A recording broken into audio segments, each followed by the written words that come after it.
Terima kasih Anda masih bersama kami di Sapa Indonesia Pagi. Saudara, kita masih membahas soal bagaimana strategi yang dipakai oleh masing-masing paslon ini untuk menggayat suara pemilih muda, Gen Z, milenial seperti apa. Kita masih membahasnya bersama dengan Mas Fatul, kemudian juga ada Mas Tama, kemudian ada juga dari tim Prabowo Gibran ini ada Mas Kawendra. Nah, saya melanjutkan tadi ke Mas Fatul. Mas Fatul, ini kan yang paling diingat kemarin adalah video selepet sarung. Apakah kemudian video ini, konten ini memang targetnya untuk menyasar santri dan juga santriwati di sana? Ya, kalau itu mungkin kalau saya rasa sih ya kebiasaannya Gus Muhaimin ya, memang beliau nih orang yang gampang bercanda gitu. Dan kebetulan bercandanya kemarin pakai sarung gitu. Dan saya rasa sarung seperti itu pun juga kalau kita di masa kecil yang sama, untuk masa kecil masing-masing kita pernah juga melakukan itu gitu. Cuman uniknya ya karena beliau nih cawapres dan capres mungkin, apalagi sampai ada di selepet begitu ya. Akhirnya menjadi apa namanya? Jadi unik karena memang ya gaya humanis seorang capres cawapres. Ya sama sebetulnya apa yang dilakukan Pak Prabowo, Mas Ganjar. Ini kan pasti semua capres cawapres ini bukan orang yang serius terus kan, tapi ada hal yang menjadi bagian dari kehidupan humanis mereka gitu. Oke, terkesan santai begitu dan juga natural. Kalau dari Mas Tama sendiri dari pasangan Ganjar Mahfud ini kan kalau kita lihat kalau Pak Ganjar ini lebih sering lari begitu ya. Apakah kemudian ini juga menjadi salah satu cara efektif untuk menggayat pemilih muda? Iya Mbak, tentu saja itu menjadi cara yang kita pilih juga. Jadi memang kalau bicara soal platform, kebiasaan, dan lain sebagainya, itu semua kita maksimalkan untuk mendapatkan pemilih. Jadi memang semua kanal-kanal, semua metode-metode yang kita anggap baik, dan kemudian itu bisa mendapatkan suara, kita akan maksimalkan. Karena kita juga percaya bahwa kemudian yang saya sampaikan tadi, kalau sampai kemudian Mas Ganjar, kemudian Prof. Mahfud itu kemudian kalah, dalam kontestasi ini tentu yang salah adalah kita. Yang salah adalah teman-teman TPN dan teman-teman tim kampanye karena tidak bisa mengkampanyekan calon sebagus ini. Itu menurut saya menjadi poin pentingnya. Nah, kemudian tadi Mbak, kita juga tetap harus menghadirkan fakta yang sebenarnya. Dalam konteks demokrasi misalnya, kita lihat ada anak muda seperti Melki, ketua BEM yang kemudian dia kritis dan kemudian hari ini dia mendapatkan teror. Nah, ini yang kemudian juga tetap harus kita sampaikan kepada masyarakat. Bahwa kemudian kita harus yang gembira, iya. Tapi kemudian tetap anak muda itu tidak bisa kemudian dibius dengan hal-hal yang sifatnya gimmick. Tetapi tetap dia harus mengetahui apa yang terjadi sebenarnya, sehingga kemudian dia bisa betul-betul menelaah. Dan kita percaya ada banyak sekali anak-anak muda yang kemudian dia bisa kritis, bisa membaca dengan jernih soal apa visi misi yang kemudian ditawarkan, apa visi misi yang kemudian akan dia dapatkan ketika orang yang dia pilih menang.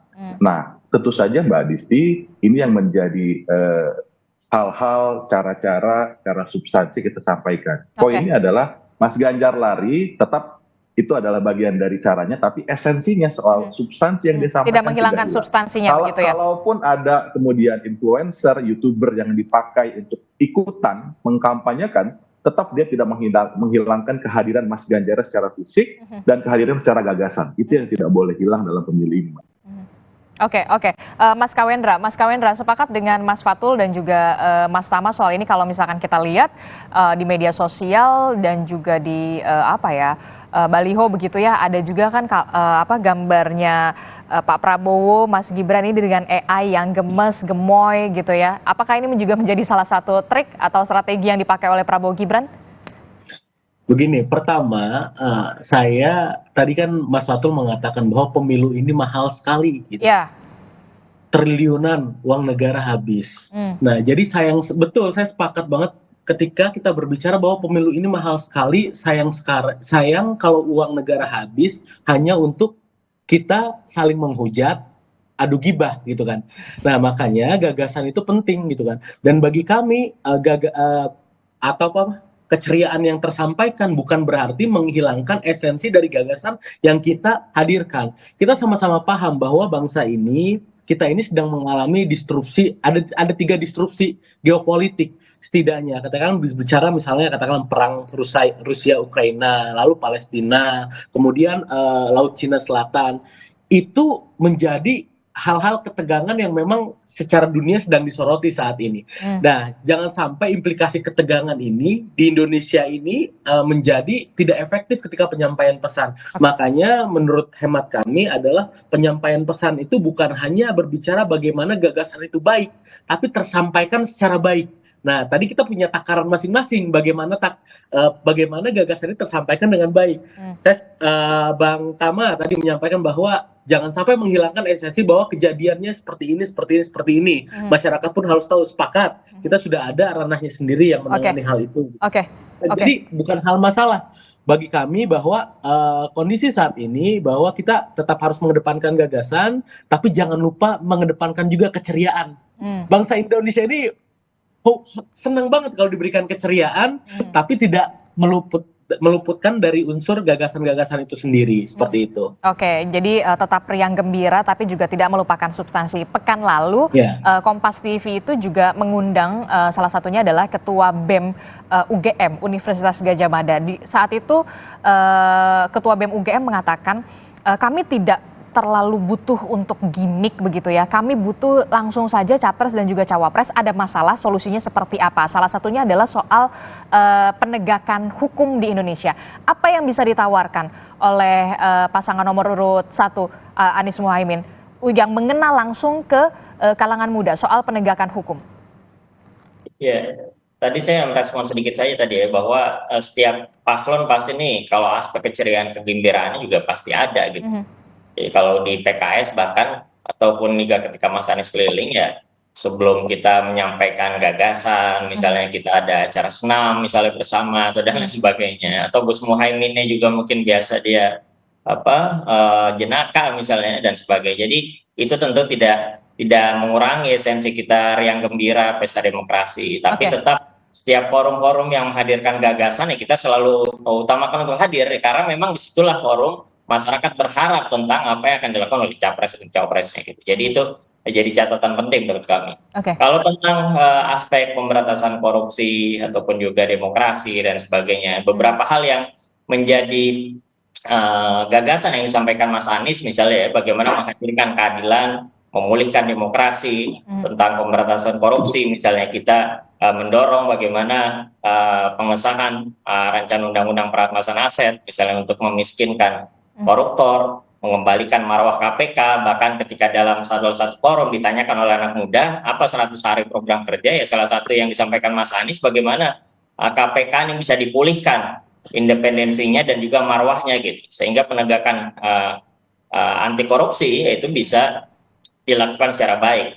Lalu aspek misalnya menjamin kebebasan berekspresi, salah satu yang paling simpel yang selama ini didorong oleh publik adalah bagaimana menjaminnya melalui hal-hal yang selama ini dijadikan alat untuk mengkriminalisasi orang-orang yang melakukan upaya-upaya demokrasi misalnya melalui salah satunya revisi pasal karet dalam Undang-Undang ITE dan ini tentu perlu kita lakukan gitu. Sedangkan ya hal lain ya tentu selalu disampaikan oleh Mas Anies dalam banyak aspek ya, bagaimana juga kita bisa memberikan bantuan hukum misalnya terhadap masyarakat yang membutuhkan, korban kekerasan dan juga hal-hal lainnya gitu. Kalau untuk pasangan Ganjar Mahfud, Mas Tama, soal penegakan hukum dan juga kebebasan berpendapat, demokrasi, apa yang ditawarkan? Ya tentu saja Mbak, kalau dari pasangan Ganjar Mahfud, kita Mbak meletakkan pemberantasan korupsi sebagai fondasi semua visi misi. Jadi kalau kemudian kita bicara anak muda, kita buat katakanlah regulasi soal misalnya pinjaman kredit, misalnya untuk anak muda yang mau berusaha. Kalau kemudian masih korup penyelenggaraannya, tentu itu tidak akan pernah sampai kepada masyarakat. Kepada anak muda tidak akan pernah menikmati. Maka dari itu, itulah yang kita perbaiki terlebih dahulu. Jadi bagaimana kemudian produk-produk kebijakan kita akan perbaiki untuk kemudian berpihak dan mengafirmasi anak muda. Contoh misalnya kita bicara soal e-commerce, bicara soal bisnis digital. Ada berapa banyak regulasi yang melindungi anak muda? Jawabannya adalah belum ada. Nah ini yang kemudian kita buat. Jadi soal kemudian isu anak muda tentu saja tidak akan lepas juga dengan isu penegakan hukum. Nah kalau kemudian tadi Mbak Adisti bilang Kompas mengundang anak teman BEM dari UGM, ya saya rasa itu adalah contoh anak muda yang kita butuhkan. Kenapa? Ya karena kalau kita bicara Bung Karno, berikan 10 anak muda kita akan guncang dunia dan segala macam. Orang seperti apa anak mudanya? Tentu seperti teman-teman BEM tadi, teman-teman dari UGM, teman-teman BEM UI seperti Melki dan lain sebagainya. Maka dari itu, apa yang kemudian kita lakukan? Ya tadi, selain regulasi kita perbaiki, tentu kita akan pilih orang-orang yang kemudian dia punya integritas bagus untuk menjadi penegak hukum, Mbak. Jangan sampai kita punya ketua KPK jadi tersangka yang tentu saja ini akan meruntuhkan semangat perjuangan kita. Nah, maka dari itu anak muda saya rasa akan kritis dan tahu persis siapa yang harus dia. Anak muda harus kritis dan narasi kritis itulah yang kemudian harus hidup, begitu ya. Nah, untuk pasangan Prabowo Gibran, apa yang ingin ditawarkan Prabowo Gibran dalam soal penegakan hukum, kebebasan demokrasi, dan juga kebebasan berpendapat? Seperti ini, di kami ada Astacita. Ada 8 program di visi misi kami ada Astacita, salah satunya adalah bagaimana memperkuat reformasi politik, hukum, birokrasi, serta memperkuat pencegahan, pemberantasan korupsi, dan narkoba. Dan untuk hal penegakan hukum serta pemberantasan korupsi rasanya alhamdulillah Pak Prabowo selama ini memberikan contoh yang luar biasa. Saya tidak ingin berkaca jauh-jauh melihat di salah satu partai koalisi yang mana partai yang dipimpin oleh Pak Prabowo saja hari ini mungkin bisa dicek sama-sama bahwa kita tidak memiliki salah satu pun caleg napi korupsi. Satu pun tidak ada. Memang ketika DCS ada muncul 2 nama begitu dikritisi. Iya, sempat ada waktu itu kan. Karena beliau adalah pemimpin partai bisa menentukan semuanya secara langsung. Dicoret. Ya, kan sempat diwawancara sama Mbak Najwa tuh. Ya kan? Dan itu dipastikan sudah tidak ada ya. Nah, kita coret gitu kan. Nah, jadi udah selesai itu hal itu. Jadi sudah menunjukkan bahwa bukan hal yang main-main gitu ketika penegakan hukum, penegakan anti korupsi. Nah, bahkan kalau berbicara bagaimana ruang-ruang untuk anak muda, kita sama-sama tahu insya Allah pasangan Prabowo Gibran ini yang paling merepresentasikan semangatnya generasi muda. Kenapa? Bukan hanya bicara karena ada Mas Gibran di sana, tapi bagaimana Pak Prabowo menjadi seorang ayah bagi anak-anak muda Indonesia, mempersiapkan langkah anak-anak muda secara keseluruhan masa depannya menuju Indonesia maju, Indonesia emas ini dengan penegakan hukum yang baik. Tentunya kita sama-sama bicara anti korupsi, sama-sama bagaimana mengentaskan berbagai permasalahan yang ada. Ini bukan hal yang perlu diragukan. Gitu. Mas Fatul, dari 60% pemilih muda, Gen Z dan juga milenial, ada 60% lebih begitu. Targetnya Prabowo Gibran bisa menghandle berapa? Bisa mencapai berapa? Ini Mas Fatul, Mas Kawin nih? Mas Fatul. Oh, silahkan Mas Fatul. Ya, kalau itu tentu ada perhitungan-perhitungan dilakukan ya. Yang jelas ya kita ingin menang untuk capres dan cawapres kami, Mas Anies dan Muhaimin. Dari 60%? Memenangkan masyarakat gitu, termasuk memenangkan anak muda dalam gagasan-gagasan yang mereka sampaikan. Jangan sampai seringkali kita melihat mereka ini bagian dari bonus demografi, menjadi pemilih mayoritas, tetapi apa yang kita lakukan, apa yang kita gagas, forum yang mereka undang, ataupun juga yang mereka harapkan, apa yang untuk kita lakukan itu tidak terakomodasi, sehingga itu yang targetnya berapa persen dari 60% pemilih muda Gen Z dan juga milenial? Dari 60 targetnya pasangan Amin ini bisa berapa meraup? Ya intinya targetnya menang, Mbak, udah itu aja. Oke, kalau dari pasangan Prabowo Gibran, Mas Kawendra, dari 60% targetnya berapa untuk meraup suara pemilih muda?